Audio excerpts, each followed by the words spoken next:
Hi guys, thanks for checking out this video. This is my first video talk, and I'm going to be discussing just navigating dance life and corporate life. It's something I've had personal experience in, and given just the recent sort of things that we're all going through, I've had a couple people ask me personally about some advice, and I figured maybe it might be easier to kind of put it out this way. So hopefully this is helpful, and thanks for checking this out. Cool, so let's jump right into it. The reason I sort of came up with the idea of doing this is because just the other day I posted a story just about, trying to encourage people, especially given the time that we're in, to not be afraid to take up different opportunities, especially if you're a dancer. It can be quite intimidating when it comes to developing new skills, especially when you've spent the last, years of your life just really focused and honed in on dance. So there were a couple people who really reached out and asked me some great questions, and I hope that this is something that we can all maybe if this is something you're going through, or maybe if this is something that you're personally experiencing, it could be helpful as well. So I guess a little bit of context about myself might be helpful. First off, for the people that know me, my name is Jeremiah. I got friends that call me Maya, and I also have friends who call me Jay. Most of those friends are in the States, and some from college. So yeah, my background is definitely in dance, and at the same time it's also in, I worked a couple years through different companies, and I would say when it comes to your dance life, there's a couple sort of directions you can go. So there are some people who dance throughout their, high school, maybe college life, even after college life, and then they sort of just really dive into, a career path, whether that's in, it could be in dance, or maybe they go full-time into a business, or they go full-time into a company, things like that. And then there are other people who are really fully on dance life. Basically, you can do this in a couple ways. So you're maybe teaching class to class, maybe you coach a team, you direct a group, maybe you're staff or faculty at a certain school that provides dance opportunities, right, and dance education. So that's another way to do it. And for me personally, and I know a couple people that also are still doing the same thing, we sort of sit in this spot where we're trying to do both. And I say trying to do both because it's still something I'm doing, I think, up until now, which is trying to build up skill sets that I think might be helpful for me when it comes to a corporate background, and then trying to develop skill sets in dance still. So where should I start? Okay, yeah. So background. So I graduated from UP Diliman with a business degree, but I did not use that at all, I think, when I was first out of college. In fact, while I was still studying, I was already coaching a team, and it kind of just transitioned into that. And so right after graduating, I kind of danced for a really long time. In terms of my background for dance, I am a member of the UP Street Dance Club, an alumni. I am also a member of the crew. We were fortunate to compete. I was on the competing team with the 2012 team. That was us, and currently staff at different dance studios. I've also had the opportunity to coach college teams, like the UP Street Dance Club, and in the beginning of my sort of dance career, I was also coaching high school teams. So that's my background in terms of dance, right? So about 5 to 6 years after I graduated college, I think maybe I was probably 25 or 26, I felt like I wanted to sort of build up on my other skill sets in college. So I graduated with a business degree, and I thought, hey, maybe I could put this to some use. So, okay. So wait, while I have this in my head, before we sort of move on, I think one thing we need to think about when we talk about like a corporate life or dance life, right, is how you define dance life. Because there is, you could have a dance life, which is, do you want a dance life where you're basically teaching the whole day? You've got classes and there's that sort of direction. Do you want to, be an industry choreographer, and sort of be in that dance industry? I think there's that definition to what dance life could be, right? Or maybe a director, all those different things. Or, are you looking at it as dance in your life, which I think is like almost like a separate thing. I look at it as, if you have dance in your life, maybe you're not necessarily the person that wants to be teaching classes the whole day, but you know, you want to be active with a team. You know, you want to go to work during the day, and then in the evenings you show up to practice and you just dance your heart out. Or maybe you're not part of a team and you just kind of continue and improve yourself as an individual dancer. Or maybe you want to be your own sort of choreographer, and so it doesn't necessarily require having to be part of a team, and you kind of just do your own thing that way.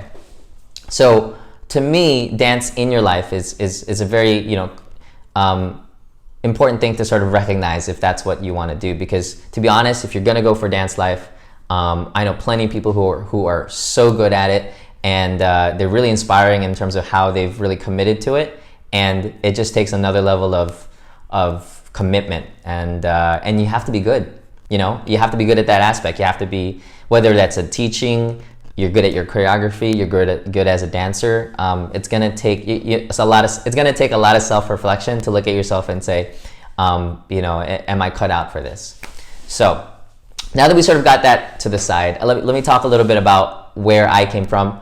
Again, I was sort of going towards trying to expand my other skill sets, and I think at the time I did not want to really commit to a full-time career. I was just really looking for an opportunity to work at a place that would just kind of give me money, and then I could just keep dancing, right? So I think around 25 or 26, it was a little intimidating because most of my batchmates by this time had already had 5 to 6 years experience under their belts, and I had nothing. All I had was dance, right? At least from a corporate standpoint. I had no formal training or no formal background within a company. I thought, let me just give it a shot. So I applied to a video on demand service company, and I applied to be a customer service representative. Basically, I just wanted to go in, you tell me what to do, and I will just reply to the customers, and I'll gain experience that way. And I said to myself, okay, if I get in, I can just at least have my foot in the door, and you know, if I'm good enough or if I get better at it, it'll open up doors for me. But in the meantime, at the worst case scenario, I just show up and you know, I get paid, and then in the evenings I'll keep dancing. Funny enough was, when I went in for the interview, they actually thought that I was overqualified for the position, and they wanted to offer me a different position. And so while we were discussing through the interview, they asked if I wanted to come on board as the communications manager. So I would say this, right? Just looking at that story, I think people think when you've committed yourself to dance for a long time, they feel as if they didn't have the time to build up other skill sets that they could have if they went into a company. But from my experience, what I've realized is there's so many things that you develop being a dancer, or at least in the dance community, that's super helpful. I'll give you an example is, like, just I was fortunate to be part of the UP Street Dance Club. And in that club, we have, like, when we put up concerts, we have production, we have marketing, we have people who are in finance, right? And so that experience of like dealing with different people, dealing with different goals, that's really the exact same experience that you're going to take up when you go into the workplace. And surprisingly, there's a lot of people who are in the workplace that don't really know how to manage those relationships because they've never really had to go through it. And maybe you in college, you've gone through that, you know, on your college dance team. Now, obviously, you don't want to go into the interview and just like, yeah, so I don't have experience, but hey, I check this out. I was doing all this for my club. I mean, obviously, they're still going to look at it as a different type of experience, but I think it should translate into the way you communicate and translates into the way you present yourself during the interview. So how does that apply to how it went with me? When I was posed the question at the time, they said, okay, so what are you going to do if somebody replies to this post and they're having a bad time, right? Like you've never handled social media that way, or you don't know how to respond to this customer. What do you say? How do you solve it? And so, to be honest, this is what I said. Like, I almost verbatim. It was just like, I'll be honest, I don't have experience there, okay, but I do have experience teaching. I have experience leading a team. I have the experience of dealing with 4-year-olds na nagsusumpong na ayaw na sumayaw tapos parang nasa gitna ng class and they're just like, I don't want to be here, right? And you have to sit there and encourage them. I've had to deal with parents na they'll look at me and they'll say, bakit yung bata ko wala sa harap? Eh yung grades niya mas maganda pa dun sa nilalagay mo dun, right? And so you have to deal with all those little emotions and things. And so I told them, I said, I don't have experience on the social media stuff that you're talking about in terms of dealing with customers, but I have that personal experience dealing with people and managing that. So I can only say that I'm going to try and use that to address the situation. And if I don't have the answer, I'm definitely going to work my way around to try and find the answer. And so honestly, from there, the interviews really went really well. I don't think they even looked at the fact that, you know, I hadn't been working for the past 5 or 6 years, and they gave me my ask, and they hired me on the spot, which is really, really awesome, right? So that led into different things. I mean, I was there, I was in the communication manager, and then fast forward 3 years, just after that, you know, I was fortunate to grow with the company, and in those 3 years, I was responsible for basically the horizontal growth of the customer service team. So that meant setting teams up in different countries like Malaysia, Indonesia, Africa, even the Middle East.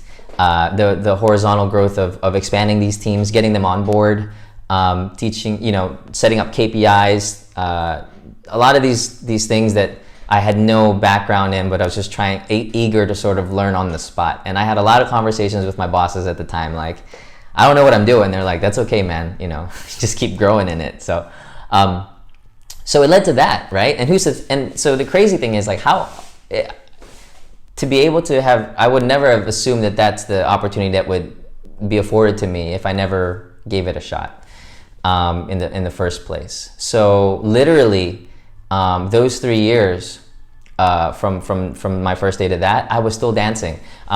You know, and it actually came at a time that when I applied to be a part of that job, I was also appointed the next director of my team at the time, the crew, which was like a lot of decision making. So literally on a daily basis, I'd be making decisions for the company with my team and how we expand like the business that way. And then I was making decisions with our team currently, you know, showing up to training, making sure we had a plan. And sometimes it works out, sometimes it doesn't. Showing up to training, you know, answering questions of what the next goal is going to be for the team. And then also just trying to be a better dancer as well individually, right? So there's a lot. And I'd say those are some exciting times. It's a lot of pressure, like from both ends, but it's definitely worth it, right? So that was my background in terms of trying to do both. Literally, I would, there were a couple of times, for example, where I tried to choreograph for the training that day. And I mean, I didn't have any time between my day job and then going straight, because right after the job would end, I would drive straight to training. It was in the fort in QC, so you had all these, like, you know, traffic to deal with, right? So sometimes I would literally take like a bathroom break, and buti na lang in our floor, we were the only office that was there, like the only company that held the floor. So the bathroom was pretty much just ours. But they had this sort of like handicap bathroom that's a little, like, it's a stall a little bit bigger than the normal stall. And so what I would do is literally, I would go into the bathroom, I'd go on a bathroom break, and then I would stay in that little stall, and then I'd choreograph there. No joke. People would ask me, like, why are you taking so long? I was like, oh, you know, just going through stuff. So, I mean, I didn't do that all the time. Of course, I had work to do, but yeah, every opportunity I got, that's what I was trying to do. So, and actually, if you ask some of my teammates back then, they would even see me, like, you know, dancing to the side on a break a lot of times, you know, if every time I got a break. So anyway, my point is, what I didn't realize was how, you know, you're actually going to be able to balance it. So long story short, that really just opened up a bunch of different opportunities by having those sort of skill sets in place and still being able to dance. And I think ultimately, you know, if you want dance in your life, there are always going to be ways that you can find to do it. Whether you're still working a full-time job or you decide to do full-time dance, there's so many options. And so I'm just sort of giving you guys my perspective in terms of how I tried to navigate both of those lanes. And so I guess a couple things to sort of think about. I was fortunate as well to sort of come from a position where I had been able to experience what climbing sort of the corporate ladder looks like. I think many people will have, your parents are going to be involved in different industries. Some are doctors, some are lawyers, maybe some own businesses. My dad was the first generation, to really grow up in the Philippines and then make his way to the States and build a corporate career that way. And I would ask him, what was he really good at when he was a kid? And he was like, well, I was into martial arts, which he still does today. And he was really into chess. At 12 years old, I think he was the national chess champion across the whole Philippines. And so I lose to him all the time. So I would ask him, I was like,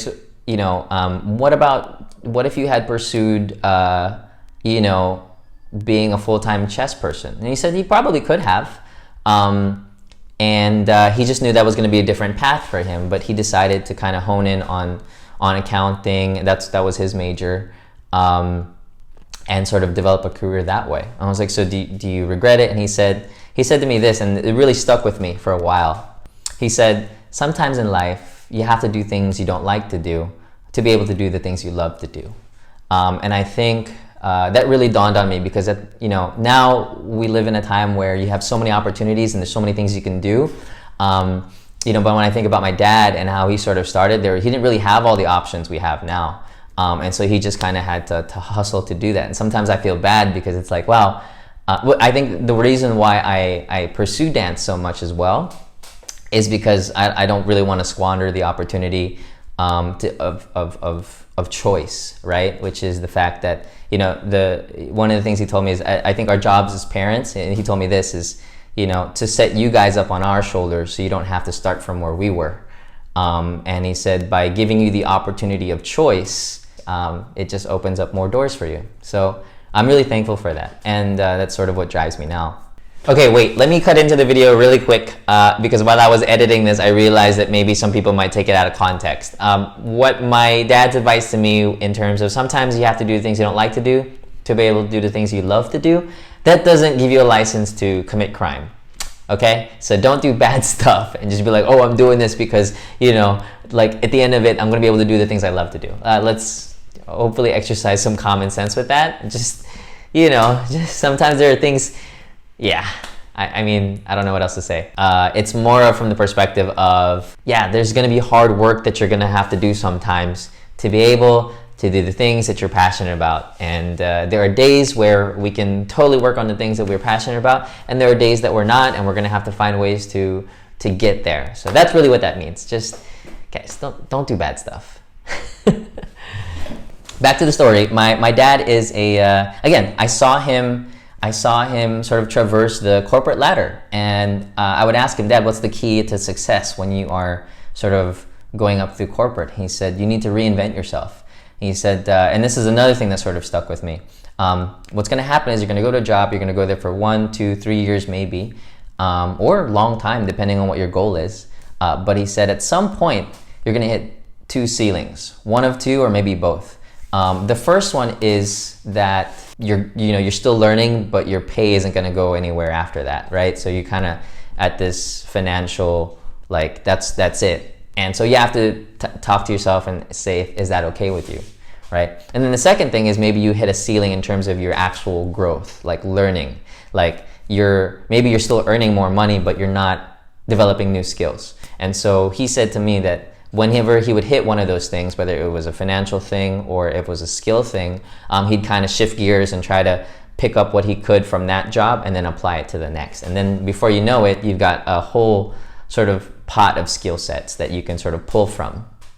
So I guess at the end of the day, the reason I'm sharing this is because, we live in a time right now where obviously the opportunities are short and it's very difficult, right? For a lot of people. So I think people, especially maybe if you're a dancer who's had your mind set on really on full-time dance, you're encountering a lot of challenges this way. And so what I want to say is, maybe people are thinking, if I apply for this job, it means I'm giving up dance. It means I'm giving up my passion, which by no means I don't think that's what it means. It just means that you're adding another thing to your sort of repertoire and still keeping dance with you. And here's another thing, right? Like sometimes we spend a lot of time contemplating things, like what if I apply for this job? Then paano yung dance ko? But the real thing is, it's not really a decision until it's actually a decision, You can go apply for the job and then figure it out once you've been accepted or once they say that they're interested. But before then, if you don't know, if there's no decision to even make, then you're really just, pontificating a lot and just kind of like sitting there like, okay, what am I going to do next, right? I would say this. It's helpful to have an idea of what you want for your dance life. That's really the big thing as well, before you make any other decisions. Do you want to teach overseas? Do you want to build a team? Do you want to just be active as an individual dancer? And I guess this also. I want to dispel the idea that if you're not active on a team, that your dance ability is going to suffer, which, let's be honest, it actually can, right? Because obviously you get a lot of energy from the team that you're with, and they kind of push you to be better, for sure, right? But at the same time, if you're, I think it ultimately comes down to the time that you make for it, and I think if somebody were to ask me, is it possible to have a full-time job and still dance at a high level? I would say yeah, but I would also say it depends on a lot of things, right? So it depends on your personal passion to just keep improving. And two, let's not forget, it also depends on the actual job that you have, right? So all of this stuff I'm saying, although it's great, you might end up with a full-time job that doesn't afford you the time that it, like you might end up with a full-time job that you have to carry home, and instead of working like that 8-hour day, you're working like a 12 or 16-hour day. Right? And there's some people who just won't have the energy after that. So I think you also have to be mindful of the job that you're applying for. Is it the kind of job that stays there, or is it the kind of job that there's a lot of take home that goes along with it? So I don't know if all of this was helpful, but I hope it kind of gives context. I will say this: there was something that my dad told me a long time ago, which was the answer to the question that you never ask will always be no. So that's his teaching to me in terms of how we approach opportunity, right? So in the context of when we had that conversation, I was talking about at the time, like, how do I ask for a raise? And he's like, you can just ask, and you're not going to get that raise if you don't ask for it. But I think it's super applicable also to just opportunity that you sort of experience on a day-to-day basis. Like, if you're not willing to ask the question, then the opportunity won't be there because we haven't asked it yet. So I think that's helpful. And I think I also want to just really, really clarify as well. This conversation isn't meant to discourage you from pursuing a full-time career in dance, because I think it's super worth it. It's something that I'm working on still doing, right? It's something I want to do. I super believe in it. I super believe in dancers and their ability to teach, to communicate, to express. And I think the arts are something that is really important to how we conduct our daily lives, for sure. So it's not meant to, this talk isn't meant to discourage people from doing that, because I know plenty of people who are really great at it, and are doing like really, really well. And even for the ones that are still struggling, they're still finding ways to navigate it still. And they have the talent and they have the hard work to do that. I would also say this, right? Let me add on to that. Passion, I think, is one thing, right? Having passion is super important, but we need to also back that up with effort. So, putting in the work, there's no other way to really explain that except just because for me personally, I have so many different passions. Like, sometimes I'm passionate about the Final Fantasy series. So like I'll like dive in for like weeks and just playing Final Fantasy. Or like, sometimes I'm passionate about like, it was this one time I was really into like bicycles for some reasons. And then it kind of led into like Iron Man stuff, and I'd sort of read about it. And So I was passionate about that, right? But the consistency, the effort, that's a totally different thing. So our passions are going to shift one way or another, but the effort is really important to kind of have. So yeah. So again, just to kind of wrap it up, it's not about that. It's like I just wanted to share something for the people who are interested in maybe exploring a different angle to their dance career. You know, so maybe they still want to keep dance, and they're like, should I be, you know, trying out this work opportunity? You know, the best thing that happens is, you know, you go for it and you get a job, and then you can make a decision after that. You can always quit if you don't like it. And then, but the worst case scenario is you're just in the same position that you were to begin with. So I don't think there's really that much of a downside to it. And so, yeah, I want to encourage everybody to do that if that's something that you're interested in. And for the people who are dancers, man, you guys have, like, we have more skills than we actually give ourselves credit for. You know, and I would say this, like, is it too late if you're in your late 20s? Is it too late if you're mid 30s or like to your 40s? I don't think so, because all that experience that you sort of showed up with from before, right? Dealing with people, managing them, things like that. Like those are leadership skills. Those are soft skills. Those are things that you know, are really important. Now, obviously, if your goal is like, I want to be a doctor, I want to be a surgeon, I want to be a lawyer, that's a different conversation, because that takes years of like academic practice and being in that community. Like that's not what I'm talking about, right? But you know, and I would say this: don't expect to just, you know, go into a place and then like you're gonna be a manager right away, right? Like, oh, okay, so Maya says that I have the skills to be a manager because I'm a dance leader, so I'm just gonna apply for managerial positions. That's not what I'm saying, right? You'd be lucky if that happens, but you know, maybe just get your foot in the door. Go in for like a position that maybe most people aren't willing to take, but you are willing to, because you know that job isn't the only thing you have. You still have your dance stuff. You're still teaching. You're still doing one-on-ones. So that's an opportunity in and of itself. But yeah, so get your foot in the door, and then from there see if it opens up. So cool. Yeah, I think that's really all I have to say. You know, I was a little hesitant because a lot of the stuff that I'm sharing with you guys is usually private conversations I have with people when they're asking for advice. And you know, I don't think of myself as somebody who has like the best viewpoint on anything. It's just more of what I can just talk to you about is coming from experience. Yeah, I hope that this is, you know, just helpful for people who are really just contemplating that decision. It's not the end of the world if you apply for a job, and I don't think it's also the end of the world if you decide to stick to your guns and pursue dance. I think, you know, if you just put in the work for whatever thing that you're aiming for, it's helpful. And this as well. I think a lot of people will say that, you know, you need to have a goal in mind, right? Like you need to know what the end result is. Like what's your end game? Dude, I'll be honest, I didn't know what that end game was until I was well into my late 20s, right? I didn't know what I was gonna do. And so is it okay to not have that end game in mind? Yeah. You know, there's this quote, I think by Steve Jobs before, where he said, you know, you can't, I hope I quote it properly, but a lot of people tend to connect the dots going forward, right? They go, okay, I made this position, then from there I'm gonna jump to this, I'm gonna jump to that, I'm gonna jump to that, and then that's where I'm gonna end up.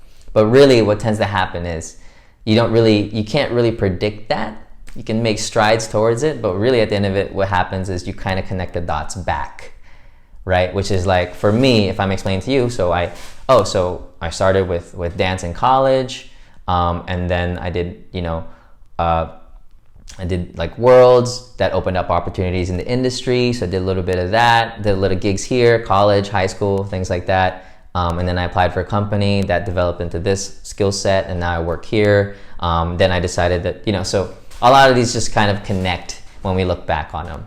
I hope I summarized that a little bit well. I didn't really come in with a lot of points, just kind of wanted to get my thoughts out, and hope that this was helpful. Cool. if you guys liked the video, thank you for watching. Maybe give it a like, or if you thought it was helpful for you, maybe a share, or also feel free to leave a comment if you have a question, and then maybe I can answer it, or if it's like a longer discussion, I could maybe talk about it a bit more. But yeah, again, my perspective is just somebody who loves dance a lot, and just willing to try out different things at any given time, because I think learning is the best thing. Always. Yeah. Cool. I think that's a good end. That was pretty good. We'll end there. Thanks guys for watching. Peace out.